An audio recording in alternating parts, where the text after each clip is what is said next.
Assalamualaikum warahmatullahi wabarakatuh. Selamat pagi, selamat siang, maupun selamat malam bagi sahabat-sahabati di luar sana yang menonton video ini. Dan juga saya ucapkan untuk sahabat-sahabat di Pergerakan Mahasiswa Islam Indonesia atau PMI di luar sana, semoga kalian baik-baik saja dan juga dalam keadaan sehat walafiat. Amin ya rabbal alamin. Sebelumnya jumpa kembali di acara ini atau di sesi ini dengan acara Rebi Podcast atau Repot, yang dimana untuk kali ini kita akan membahas mengenai peran daripada PMI di lingkungan kampus. Dan langsung saja, tidak usah terlalu lama-lama. Di sini juga saya sudah ditemani dengan narasumber kita yang pastinya bukan ditanya hebat lagi, namun sudah sangat jauh pengalamannya di bidang organisasi, terutama di kampus dan terutama di PMI itu sendiri. Dan bersama saya ada Mas Miftah Huda atau Mas Koko. Apa kabar Mas Koko? Alhamdulillah baik Mas. Ya. Mungkin sejauh ini kesibukannya apa Mas Koko selain di lintra kampus atau ekstra kampus seperti itu? Oke, untuk kesibukan seperti manusia biasa sih Mas. Jadi ya di rumah, kebetulan juga di Salatiga kan. Jadi di rumah, bantu-bantu di rumah. Kadang juga bantu jualan di warung juga gitu sih. Cuma hal-hal biasa aja. Mungkin apa ya, dalam artian adakah kayak kesibukan rutinan Mas selain yang di luar tadi? Untuk kesibukan rutin apa ya, paling juga karena ini sudah di akhir periode ya, jadi saya juga sudah habis masa jabatan di Dema. Jadi saya juga udah mulai serius untuk menggarap apa ya, studi akhir Mas. Jadi ya skripsian itu sih mulainya. Jadi perlu teman-teman ketahui ya, untuk Mas Koko ini merupakan ketua Dema UIN Salatiga tahun 2022 dan berakhir masa jabatannya sebentar lagi Mas ya? Iya.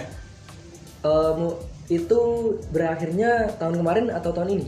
Kalau menurut SK, karena saya dilantik Februari ya, jadi ya Februari ini. Tapi kemarin di Desember kan sudah terbentuk ketua yang baru sama wakil. Tapi juga pelantikan kan baru bulan ini juga. Jadi sebelum yang baru itu dilantik, jadi kalau ada urusan terkait Dema, administrasi itu pakai yang lama. Jadi masih saya tanda tangannya gitu. Berarti belum lepas 100% ya? Iya, belum. Dan mungkin sedikit-sedikit aja membahas mengenai Dema Universitas ya. Itu apa ya, dari kata 1 sampai 10 lah, mungkin gimana kesan dari Mas Koko sendiri memegang Dema Universitas selama hampir 1 tahun? Oke, kalau di rating mungkin bisa sampai 10 Mas ya, karena 10. Banyak sekali hal-hal yang tak terduga. Karena saya pengalaman kan dulu kalau intra kampus Mas ya, jadi dari HMPS dulu dari wakil ketua, terus selanjutnya saya menjadi ketua Dema fakultas, dilanjutkan lagi jadi ketua Dema Univ. Nah, dari jenjang HMPS terus ke fakultas, terus ke Univ, itu apa ya, budaya dan yang dihadapi beda banget. Apalagi di sini di Dema Univ saya tergabung di beberapa aliansi BEM juga. Kebetulan juga menjadi koordinator daerah di Jawa Tengah. Jadi semakin banyak apa ya, hal-hal baru. Tantangan. Iya, tantangannya banyak banget. Dan apa ya, hal yang perlu digarap, hal yang perlu diperhatikan. Terus kita juga harus memperhatikan internal kita sendiri. Itu benar-benar apa ya, membuat apa ya, kayak gairah untuk berorganisasi lebih semangat lagi gitu sih. Mungkin ada seperti kayak semacam tips and trick gimana caranya supaya kita kan tadi Koko sendiri bilang bahwa menjadi koordinator dari Jawa Tengah dan juga menjadi ketua BEM Universitas, pastinya kan ada rasa jenuh dan juga rasa ingin takut mencoba untuk teman-teman di luar sana, terutama sahabat-sahabati. Nah, mungkin ada tips gimana caranya supaya kita tidak terdistrak dengan hal tersebut Mas? Oke, berarti lebih untuk tips kita berorganisasi ya. Iya. Oke, sebenarnya saya ambil story lagi ya. Dulu itu sebenarnya saya itu salah satu orang yang kuliah itu nggak begitu apa ya, antusias. Saya nggak begitu mengejar terkait akademis dan lain-lain, karena emang latar belakang dulu masuk kuliah karena emang salah satu faktornya disuruh orang tua. Dulu kan pengennya sebenarnya kerja, jadi kuliah itu biaya sendiri, pengennya kan gitu. Tapi gitu iya, tapi karena dorongan dari orang tua harus kuliah dulu, ya biar menjadi semangat aja sih dari kita kuliah itu malah berorganisasi untuk saya. Jadi saya betah kuliah itu karena ikut organisasi.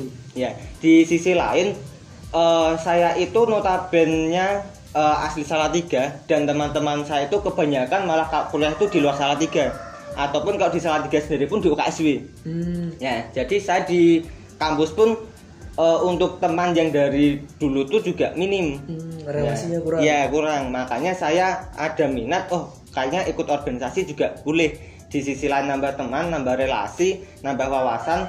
Di situ juga dulu saya itu bisa dibilang orangnya pendiam juga, Mas. Pendiam, apa ya, kalau bahasa umumnya anak muda zaman sekarang introvert lah, kayak gitu.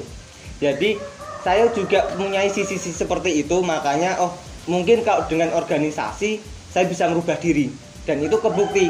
Awal mula saya ikut PMII di situ saya ikut jenjang pelatihan dari Mapaba lalu PKD, lalu ada beberapa hal juga yang saya ikuti dari diskusi ataupun kajian-kajian dari yang diselenggarakan REPI. Di sini mulai tumbuh pola pikir kritis. Jadi yang awal mulanya saya cuma ada pertanyaan nih di forum, cuma dipendem. Tapi lama kelamaan boleh nih kalau sekali-kali bertanya terus keterusan. Lalu dari hal latersebut saya jadi bisa sedikit-sedikit public speaking. Ya itu sih modal utama kalau berorganisasi. Yang penting berani dulu lalu dari modal tersebut saya dipercaya menjadi awalnya itu kan anggota HMPS lalu wakil ketua HMPS.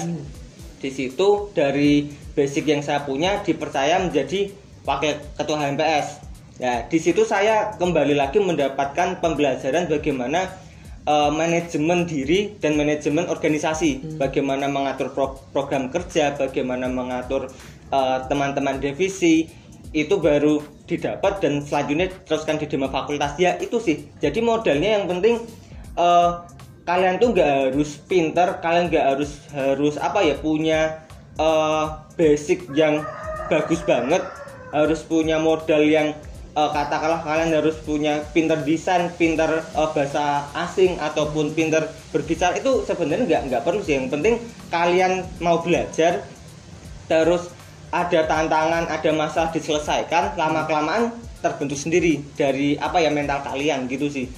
Itu yang membuat saya menjadi sampai hari ini bertanda organisasi, lalu sudah merasa nyaman. Bahkan kalau saya tidak berorganisasi, katakanlah saya di rumah gitu ya Mas, ketemu teman-teman, kok agak beda aja, kangen rasa-rasa berorganisasi gitu loh. Itu sih kalau dari saya sendiri.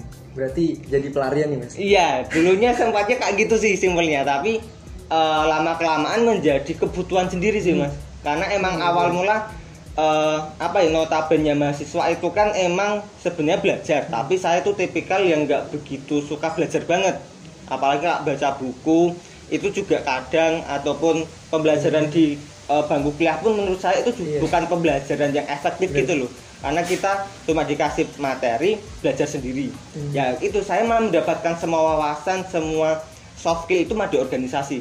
Saya mulai mendapatkan indikat ternyata berorganisasi itu juga banyak sekali manfaatnya. Itu baru saya mulai semangat dan mengupgrade diri sih gitu. Berarti ketika dari yang disebutkan dari jenengan tadi mempunyai seperti semacam jenjang karir yang bagus di organisasi, haruskah seperti itu Mas? Nggak harus juga. Kalau karir berarti seperti jabatan ya? Iya, karena gini, tadi kan Mas Kamal bilang bahwa awalnya menjadi wakil ketua MPS, lalu mendapat poin-poin lagi naik ke ketua Dima. Berarti kan di sana ada semacam kenaikan, jadi ke arah yang lebih tinggi. Berarti apakah itu di sebuah organisasi diharuskan? Enggak harus juga sih Mas. Malah saya ini menurut pandangan saya Jadi dari orang-orang yang mempunyai jabatan di atas, katakanlah ketua atau BPH lah simpelnya, itu malah lebih minim untuk upgrade di bidang yang mereka sukai. Katakanlah dulu itu saya masuk di bidang entrepreneur, di divisi entrepreneur, karena emang saya itu basicnya suka usaha gitu. Tapi di sisi lain saya juga dulu itu awal mulanya suka desain. Nah, saya punya partner berorganisasi, kalau ada acara kita masuk dekdok. Terus ada apa-apa kita desain bareng. Karena emang awalnya itu suka desain gitu loh. Nah, dari mulai desain saya sebenarnya pengen mulai serius di desain, tapi karena di jenjang selanjutnya saya harus menjadi BPH atau ketua, otomatis saya sudah nggak bisa desain. Jadi saya nggak bisa memperdalam dan mempraktekkan apa yang saya sukai sebenarnya.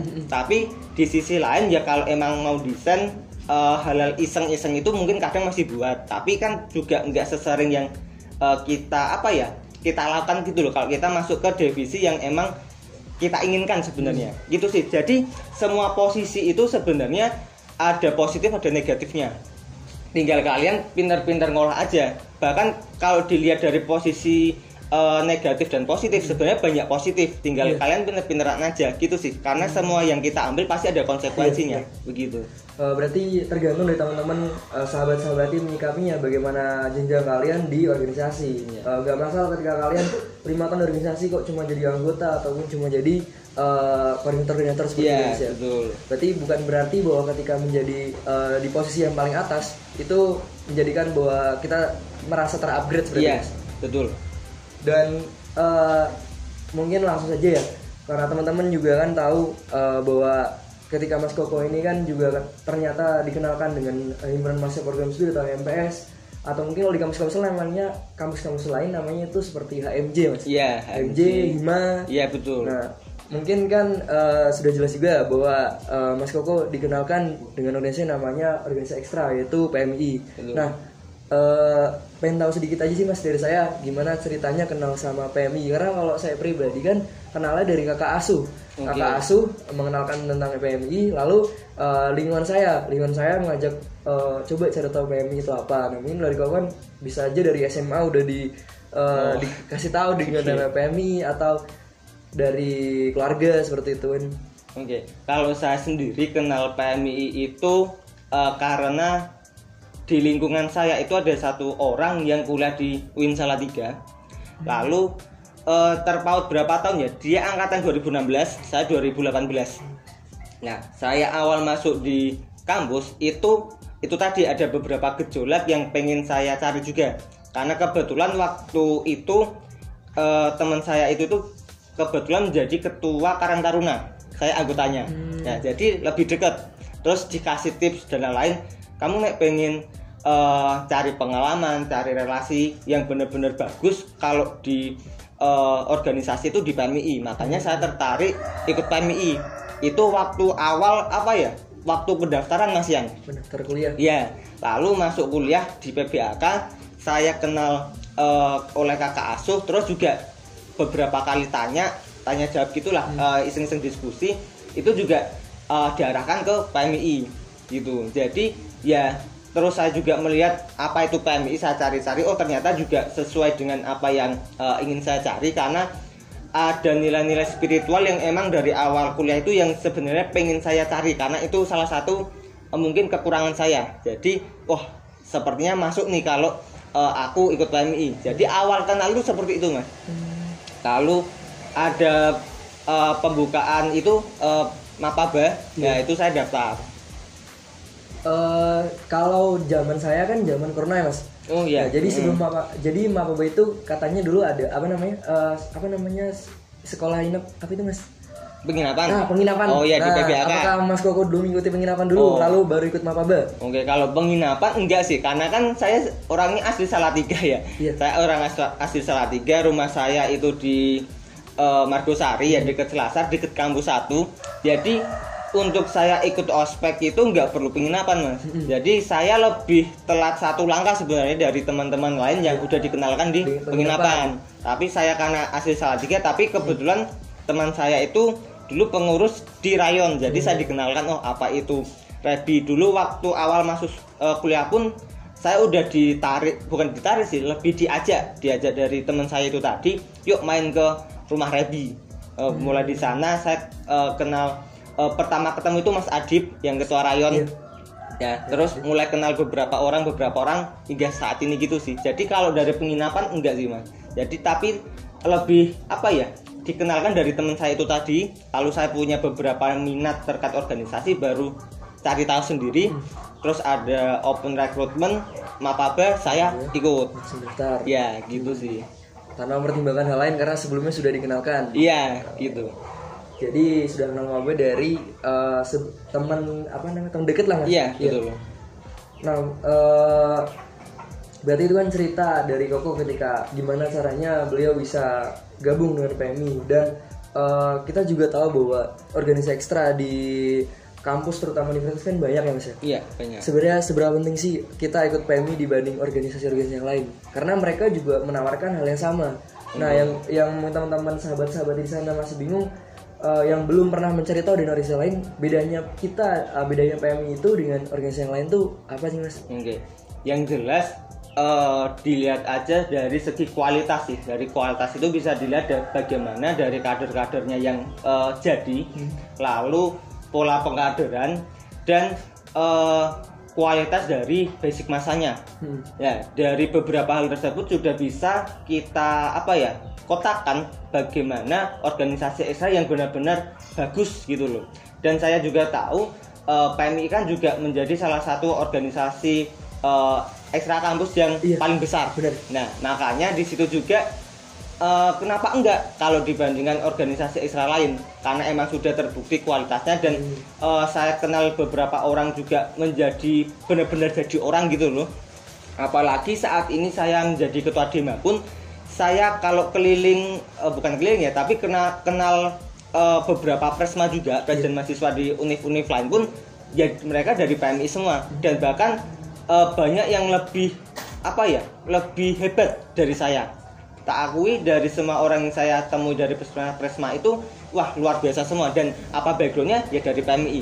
Karena ternyata dari PMI itu semua bakat minat, terus dari pola pengkaderan, bagaimana nanti kita dibimbing itu benar-benar ada yang mendampingi gitu. Lalu apapun yang kita cari di situ juga ada. Karena saya story lagi dulu itu jadi saya pertama pengen terkait mental mas, saya dulu itu belum begitu baik lah gitu, belum terbentuk. Jadi saya cari bagaimana sih bentuk mental. Nah saya ikut PMI, di situ mulai ada. Dulu itu saya ikut yang namanya leadership, kepemimpinan. Di situ baru dapat tips-tips. Habis itu saya terapkan. Ternyata terbukti hingga saat ini. Lalu bisa public speaking, lalu bagaimana menyelesaikan masalah, kita kritis dan lain-lain, itu semua ada di PMI. Dan dari tujuan, dari ideologi itu pun juga masuk dari kita gitu loh. Dari kebudayaan kita juga, mungkin dari rumah yang emang asalnya ideologi simpelnya aswaja yang NU, itu ya PMI kan gitu. Berarti ketika ekstra dari PMI itu dalam artian sebegitu pentingnya mas. Namun kaitannya dengan ekstra-ekstra yang lain, apakah ada kaitannya dengan PMI? Sinergitas mungkin? Oke, kalau sinergitas ya menurut saya semua organisasi harus sama-sama sinergi karena semua itu kan punya tujuan yang baik. Kalau memang dia punya hal-hal yang diajarkan ataupun punya visi misi yang baik, tuh juga nggak apa-apa gitu. Karena kita hidup di negeri ini memang ada beberapa hal yang sebenarnya sama tapi dibedakan kan gitu. Simpelnya kayak kita manusia tapi punya beberapa agama yang kita yakini. Tapi kan apakah itu harus menjadi hal-hal yang saat diperdebatkan atau menjadi hal yang dimusuhkan juga enggak gitu sih. Ya fokus di internal tapi juga jangan saling sikut di luar gitu sih. Jadi emang saling toleransi juga gitu sih. Berarti peran kita sebagai kader anggota PMI harus toleransi lah seperti itu mas ya? Iya toleransi. Lebih menurut saya lebih fokus ke internal aja sih gitu. Tidak usah ikut campur. Iya betul. Kalau memang itu ada beberapa hal yang sudah menyinggung ya silakan kalau mau ditindaklanjuti. Gitu. Karena kan mungkin kalau saya kan itu di kampus mas, contoh lah dari seperti poster-poster, nah itu kan banyak yang bersinggungan. Nah itu apakah dari kita sendiri selaku bahasa yang mau jauh ini caper gerakan mas, itu waktu dalam artian kita kasih punishment atau seperti itu, berarti enggak ya? Oke. Kalau ada poster-poster itu tergantung sih, itu posternya ada identitas, lalu yang dituju itu jelas atau enggak. Nah, Ya gitu. Karena saya juga sering ya dikasih, apalagi kemarin tuh jadi Dema UIN itu banyak sekali kan poster-poster, tapi posternya kan kurang jelas. Ini dari siapa? Walaupun kalau memang arahnya tetap ke saya karena di situ ada foto saya kan gitu. Jadi langsung ditembak orangnya gitu loh. Tapi kan ini identitasnya yang ngirim dari siapa, dari organisasi apa, komunitas apa kan nggak tahu. Ya udah, nggak usah diambil pusing aja. Karena semua itu pasti ada oknum. Gitu. Yang ingin iya. Jadi yang apa ya? Nggak usah diambil pusing. Kalau memang kita nggak salah, kenapa harus merumitkan hal-hal tersebut gitu loh. Kalau memang kita merasa benar, yang kita lakukan benar, kita tidak menyimpang, ya lanjut aja. Gitu. Berarti intinya berpikir positif lah Mas di setiap hal. Jangan pernah ngarang-ngarang ke negatif apapun itu. Iya. Tapi beda kalau itu menjadi deklarasi perang ya, katakanlah dari organisasi A itu menjelek-jelekan atau memberikan fitnah-fitnah hal yang tidak baik ke organisasi B gitu. Ya mau nggak mau, kalau memang itu nggak benar dan itu merugikan dari kita, ya kita juga harus memperjuangkan hak kita gitu sih. Ya tergantung dari permasalahannya nanti apa dulu gitu. Nah, kaitannya dengan hal tadi menyangkut yang Mas Koko sebutkan, berarti sebegitu pentingkah ya peran PMI untuk cara kita berjalan di kampus dan juga melakukan kreativitas gerakan seperti itu Mas? Oke. Ya kalau saya bilang sangat penting. Jadi dilihat aja dari tujuan PMI, di situ membentuk pribadi yang nanti setiap individu mempunyai menjadi berbudi luhur, lalu kita juga menjadi berilmu, lalu kita juga menjadi nasionalis, cakap ya betul. Tapi di situ kita juga harus bertanggung jawab dari apa yang kita punya. Jadi bagaimana kita mengamalkan, lalu itu pun juga nanti sama dengan apa sih dari peran mahasiswa. Karena di sini kita juga punya sisi-sisi tridharma perguruan tinggi, lalu kita juga harus ada pengabdian dan lain-lain. Notabene juga dari PMI kan juga organisasi pengkaderan. Ya udah, jadi bagaimana sistem kita mengkader di pengkaderan kita di kampus, bagaimana kita menciptakan orang-orang tersebut, bagaimana nanti hal-hal yang ideal dari seorang mahasiswa, lalu apa peran-peran dari mahasiswa itu juga harus benar-benar ditanamkan. Karena kalau kita sudah masuk dunia kampus itu kan seperti miniatur negara. Ya. Katakanlah di negara pun ada oknum-oknum yang memang kurang berjalan lurus gitu loh. Jadi katakanlah nanti ada juga yang koruptor. Mungkin selanjutnya mengenai bagaimana sebegitu pentingkah kita sendiri mencari apa yang ada di PMI itu sendiri Mas. Jadi kan kalau yang dari jenengan Mas Koko sebutin tadi itu bahwa kita tuh harus mencari jati diri kita, mencari keilmuan-keilmuannya di PMI, di rayon terutama. Nah itu benar-benar kayak semacam arahan-arahannya, apakah harus kita cari sendiri atau mungkin kita kan nggak mungkin kita duduk diam itu pasti dapat semuanya itu Mas. Terutama di rayon sendiri kan. Karena kan rayon ada semacam kayak base camp itu. Sayang kalau nggak kita kunjungin seperti itu. Ya. Kalau menurut saya untuk yang kalian cari itu kalau kalian sudah menemukan apa yang ingin kalian kembangkan ya. Tapi kalau kalian belum tahu hal-hal yang ingin kalian cari, kalian pengen kembangkan, ya udah ikuti aja dulu. Karena awal mulanya dulu saya juga seperti itu. Jadi saya cuma modal ingin masuk, ternyata masuk di dalam sana ada beberapa hal yang memang saya belum punya. Malah simpelnya semakin orang itu mencari ilmu kan akan merasa semakin bodoh. Itu yang saya rasakan juga. Jadi awal dulu saya kayaknya kayak gini udah cukup aja kan gitu. Setelah masuk organisasi, ternyata ada ya ilmu seperti ini. Ternyata ada ya wawasan seperti ini. Ternyata ada ya orang-orang yang bisa seperti ini. Yang awal dulu orangnya biasa-biasa saja, sekarang bisa kayak gini. Ya mulai dari sana saya mulai tertarik. Nah, kalian nanti ikut di PMI pun ada hal-hal yang kalian dapatkan juga, termasuk kayak analisa diri, analisa sosial itu nanti pasti kalian dapat. Kalian bisa analisis diri kalian sendiri. Saya tuh kurangnya seperti apa, saya punya potensi di apa, itu nanti silakan kalau kalian ingin memperdalam. Toh juga di PMI itu kalian pasti ya relasi itu menurut saya kan bonus. Bener.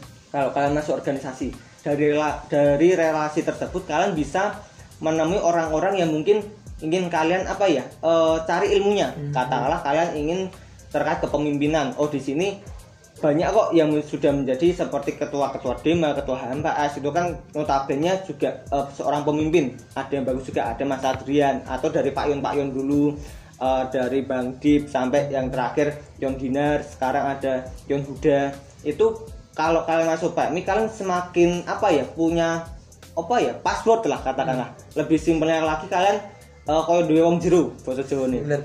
Jadi ya kalian bisa ke sana, atau kalian punya minat di bidang berwirausaha. Banyak kok dari kader-kader Rebi yang punya usaha. Ada juga kalian ingin cari terkait keilmuan, ada atlet-atlet kayak debat atau penulisan, itu banyak banget. Jadi kalian mau cari apa, menurut saya di Rebi ada gitu.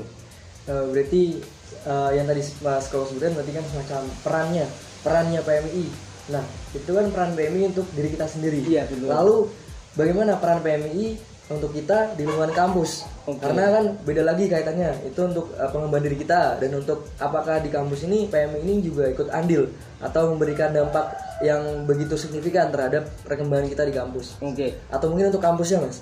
Oh, yang jelas pasti ada sumbangsi dari PMI sendiri. Karena ada PMI, lalu PMI punya tujuan ataupun yang awalnya organisasi pengkaderan, lalu ada hasil dari orang-orang yang menjadi orang yang hebat. Dari orang hebat itu bisa merubah katakanlah hal-hal yang tidak baik di kampus. Makanya kayak peran-peran teman-teman sahabat-sahabat yang ada di Ormawa atau di UKM ataupun bahkan mahasiswa biasa pun itu bisa merubah sistem yang buruk di kampus gitu. Katakanlah di sini kampus punya kebijakan ABC yang ternyata merugikan mahasiswa, itu teman-teman dari sahabat-sahabat menjadi penggerak untuk bagaimana hak-hak mahasiswa itu tidak diambil. Untuk menjadi orang yang bisa menjadi pelopor dan lain-lain, itu kan pasti juga ada pendidikan atau pengkaderan dulu. Nah, itu semua dilakukan oleh PMI.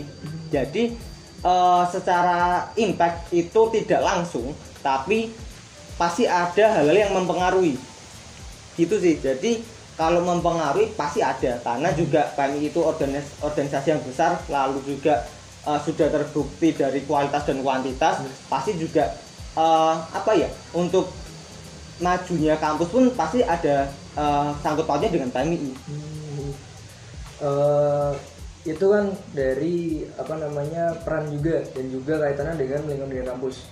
Nah, perlu teman-teman sahabat-sahabat diketahui bahwa tadi ketika saya bahas mengenai organisasi eksternal dan juga semacam ada distraksi dari pihak lain yang bertujuan untuk memecah belahkan ataupun membuat perpecahan di antara organisasi-organisasi seperti itu. Dan yang ingin saya tanyakan kembali ke Kokoh kaitannya dengan peran. Berarti ketika ada peran, ada juga tantangan. Iya. Nah, untuk tantangan di PMI di kampus ataupun untuk diri kita sendiri itu seperti apa sih? Oke. Kalau kalian ingin benar-benar tahu hal-hal yang nanti menjadi rintangan, tantangan ataupun jalan dari kader-kader PMI, lebih bagus dan lebih nanti kalian membedah itu ikutlah PKD. Karena di PKD nanti semua kejelekan, keburukan itu nanti mulai keluar. Yang diharapkan nanti dari sahabat-sahabat ini menjadi agen offset atau agen perubahan, ataupun juga menjadi agen solusi terkait tantangan yang ada pada hari ini. Tapi mungkin untuk memancing aja simpelnya, di kampus pun itu tadi saya ibaratkan miniatur negara, yang negaranya pun pasti di negara manapun itu ada beberapa pejabat ataupun oknum yang bermain, yang merugikan masyarakatnya. Yaitu tantangan dari sahabat-sahabat yang ada di kampus, bagaimana memperjuangkan hak-hak kalian, bagaimana dari oknum-oknum itu tadi tidak tidak melenceng. Kalian yang nanti menegur mereka, kalian yang bagaimana bisa membenarkan hal-hal yang harusnya benar, yaitu peran dari sahabat-sahabati. Kalau di kampus pun katakanlah menjadi hal wajar, seperti dosen katakanlah di situ sudah beda ideologi juga, ternyata dia juga masuk di organisasi ekstra lain yang nanti mempersulit dari jalan sahabat-sahabati, tapi itu tantangan yang seharusnya tidak menjadi masalah yang dilarutkan. Kalau kalian masuk di PMI, kalian bisa diskusi, kalian bisa memecahkan masalah, kalian punya beberapa hal untuk jalan ke depan, itu hal-hal rintangan tersebut menjadi bantu loncatan teman-teman sahabat-sahabat. Kalau nanti bisa menyelesaikan masalah itu yang kalian awalnya itu didiskriminasi atau kalian disulitkan terkait nilai, lalu kalian punya diancam, ya kalian punya cara untuk melawan balik. Jadi kita bukan menjadi boneka-boneka ataupun mahasiswa yang dimanfaatkan oleh oknum itu tadi gitu loh. Itu sih. Jadi tantangannya nanti kalian akan tahu banyak apa itu nanti terkhusus di UIN Salatiga ya. Dari birokrat, dari kebijakan, dari apalah nanti banyak sekali.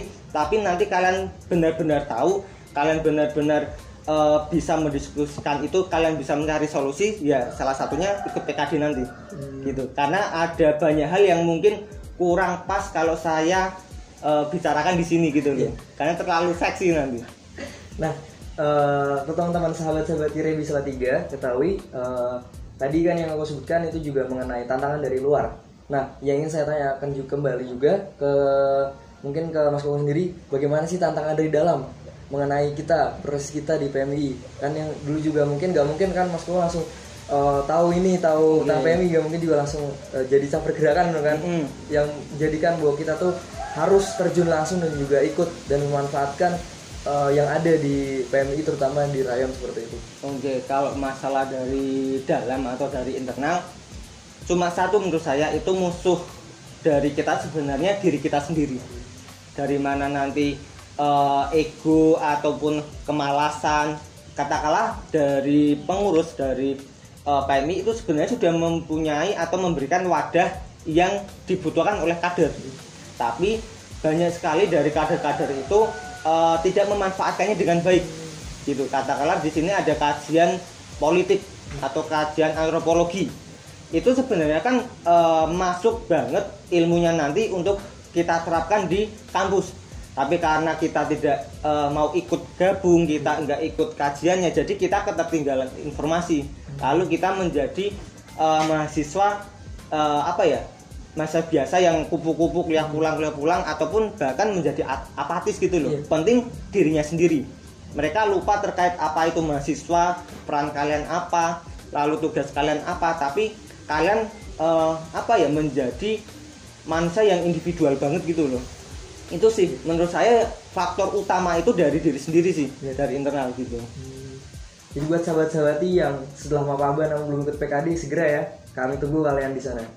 Dan untuk Mas Koko sendiri, dari jenjang-jenjang karir di PMI, mungkin posisi yang dipegang di PMI seperti apa sekarang? Kalau sekarang saya tidak masuk ke dalam struktural di PMI, karena saya terakhir itu kemarin di Kabid Eksternal Rebi di Rayon Ekonomi. Setelah itu saya emang ditempatkan fokus itu untuk menjadi ketua Dema Universitas. Karena emang ada banyak tantangan ataupun nanti hal-hal yang perlu dilakukan, makanya saya difokuskan ke sana. Ya, untuk jenjang-jenjang selanjutnya di PM sendiri belum tahu nanti, karena tergantung dari struktural nanti bagaimana untuk menempatkan orang yang tepat di struktural gitu. Jadi terakhir saya kalau di PM itu ya kemarin itu, dulu saya menjadi departemen entrepreneur, lalu saya menjadi kabid eksternal gitu sih. Berarti ketika menjadi ketua Dema atau presiden Dema kemarin tidak memegang jabatan struktural di PMI seperti itu? Tidak, karena memang saya difokuskan gitu, ditaruh di sana biar tidak mengganggu dari hal-hal yang memang sudah menjadi tujuan gitu loh. Benar. Dan lebih lanjutnya mengenai tadi juga Koko pernah ceritakan bahwa beliau pernah menjabat di bagian eksternal di Rayon Ekonomi. Dan kan juga sudah menjadi ketua DEMA universitas, otomatis di universitas kan sudah membawahi beberapa rayon lain. Nah, bedanya dari rayon ekonomi Rebi Salatiga ini dengan rayon-rayon lain tuh apa sih Mas? Menurut Mas Koko sendiri? Yang membedakan ya, kalau menurut saya karena kemarin saya tidak begitu berkecimpung di komisariat ya, tapi dari hal-hal yang saya tahu lalu cerita-cerita dari senior-senior kemarin itu yang paling dikedepankan dari Rebi sendiri menurut saya ya kekeluargaan itu. Ya, jadi menghargai teman, lalu menghargai kader-kader lain, menghargai apapun itu lebih apa ya, lebih ada di Rebi. Jadi bahasa Jawanya itu olah rasane leh ono gitu. Yang membedakan dari orang lain ya, di sisi lain pasti kita ada penjurusan atau perfakultatif. Ya, perfakultatif karena kita di ranah ekonomi dan bisnis Islam, berarti ya menjadi power kita yang harus ditonjolkan banget ya di bidang ekonomi gitu. Jadi untuk hal-hal terkait ekonomi kita mungkin lebih satu step di depan gitu, karena di tiap rayon lain pasti punya beberapa hal yang dikedepankan juga, atau karena emang mereka basicnya seperti itu dari dulu gitu kan. Itu sih mungkin kalau pengen tahu lebih banyak terkait Rebi, lebih cocok nanti kalian ngopi, ajak ketua-ketua rayon ataupun pengurus, kalian bisa main ke rumah Rebi atau nanti ngopi di mana itu, ataupun nanti diskusi di kampus pun bisa gitu. Jadi dari saya yakin dari keluarga besar Rebi pun tidak ada yang membatasi interaksi. Katakanlah kamu pun katakanlah belum apa-apa pun kalian pengen diskusi, pengen ngejak ngobrol pun pasti diterima. Kalian bukan anggota PMI, kalian belum apa-apa mau main ke Rebi pun, rumah lain pun diterima. Jadi nggak ada batasan gitu loh. Itu sih. Lalu untuk cara menghilangkan rasa takut kita Mas mengenai hal yang tadi, kan mungkin isin nggak dikonco. Oke. Nah, menghilangkan rasa yang seperti itu bagaimana? Itu yang seperti tantangan dari internal tadi ya, permasalahan ya itu. Kalau saya dulu mau nggak mau saya paksa. Jadi karena saya ada keinginan awal mula itu, kalau saya sendiri pasti kan takut, pasti kalau kita masih awam, kita masih baru pasti takut. Coba dulu kalian ajak temen, suruh nemenin lah, katakanlah kalian ingin masuk ataupun kalian pengen main ke Rebi nih, rumah Rebi. Kan ajak nih temen, yuk main ke rumah Rebi, yuk ngapain, bisa baca buku, bisa nanti diskusi ataupun sekedar main ngopi pun nggak masalah gitu loh. Jadi yang penting kalian berani dulu, coba tumbuhkan rasa berani. Kalian paksa, saya yakin nanti kelamaan juga terbiasa gitu sih. Jadi lama-lama biasa aja. Malah hal itu nanti yang kalian kalian terapkan sehari-hari. Toh itu pun nanti juga masuk ke kehidupan kalian sendiri. Katakanlah nanti kalian itu tadi yang saya cerita sering-sering. Jadi saya dulu takut berbicara, saya takut mengungkapkan pendapat. Itu nanti kalau saya sudah awal itu berani, sudah biasa juga, hal itu spontan aja jadinya. Jadi terbentur. Iya. Baik teman-teman, karena juga sudah tidak terasa juga, kita juga teman-teman juga nonton juga dari tadi, mungkin ya antusias atau tidak, aku pun tidak tahu, tapi berharap teman-teman pastinya sangat terbantu dengan info-info tadi sebelumnya. Dan yang terakhir, mungkin kalau di seminar kan bahasanya closing statement, namun di sini saya nggak ingin meminta closing statement Mas, tapi saya ingin minta semacam gertakan untuk teman-teman sahabat-sahabati Rebi di luar sana yang masih kami tunggu kehadirannya di rayon ekonomi dan bisnis Islam. Mungkin sedikit dari saya untuk semua kader-kader PMI ataupun yang sudah apa ataupun yang belum, kami tunggu kehadiran di sini. Kalian ingin cari apapun di sini pasti ada, disediakan, pasti ada wadah, dan pasti ada juga yang membimbing. Jadi jangan takut, seperti saya ucapkan yang tadi, pasti ada problematika masalah dari internal kalian sendiri, tapi cobalah untuk berani. Karena sayang sekali kalau kalian sudah berkuliah tapi cuma menjadi mahasiswa kupu-kupu, kuliah pulang lalu tidak mendapatkan apa-apa, bahkan di bangku kuliah pun juga kurang masuk aja terkait ilmu. Jadi kalian perlu wawasan literasi ya adanya di organisasi, terkhusus PMI. Terbukti dari saya saya bisa sampai pada titik ini juga karena saya awal mula ikut Rebi, ikut PMI. Jadi silakan jangan ragu lagi, ayo ikut PMI. Lalu yang terakhir pesan dari saya, jangan lupa sisi kiri poin pertama, semangat berproses, semangat bergerak, salam pergerakan. Rebi ma everything. Baik, mungkin cukup itu Mas. Terima kasih juga atas motivasinya dan juga pengalamannya. Jujur saya sendiri juga sangat terbantu dan berharga sekali lah bisa ketemu jenengan di waktu kali ini. Dan untuk teman-teman Rebi juga jangan lupa juga ya, nantikan konten-konten lain dari kami yang akan kalian lihat terutama di channel-channel yang ada di bawah sini. Nah, mungkin itu saja. Dan kurang lebihnya dari saya mohon maaf apabila ada kesalahan maupun tutur kata yang kurang berkenan. Dan ketika ada kesalahan mohon diingatkan, dan jangan lupa juga aktifkan kolom komentar dan juga berikan tanggapan kalian di sini. Dan jangan lupa terakhir share juga video ini ya. Terima kasih. Wassalamualaikum warahmatullahi wabarakatuh.